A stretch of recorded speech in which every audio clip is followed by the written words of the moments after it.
धरणगाव तालुक्यातील भवरखेडा येथे दुधात भेसळ करून विक्री केल्याचा धक्कादायक प्रकार उघडकीस आला। या प्रकरणी धरणगाव पोलीस ठाण्यात गुन्हा दाखल करण्यात आला।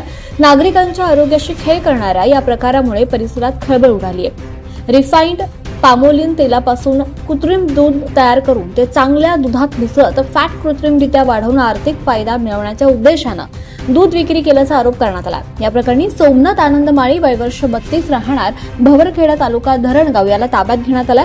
अन्न सुरक्षा विभागाचे अधिकारी आकाश कैलास बोराडे यांनी दिलेल्या फिर्यादीवरून धरणगाव पोलीस स्टेशनमध्ये गुन्हा दाखल करण्यात आला।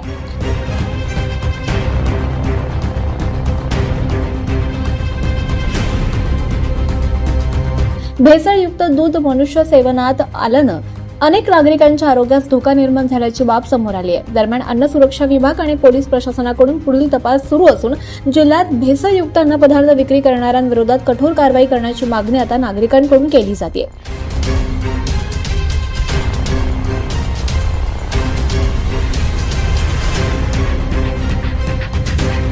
24 लाईव्ह महाराष्ट्र न्यूजसाठी पंकज तायडे, धरणगाव।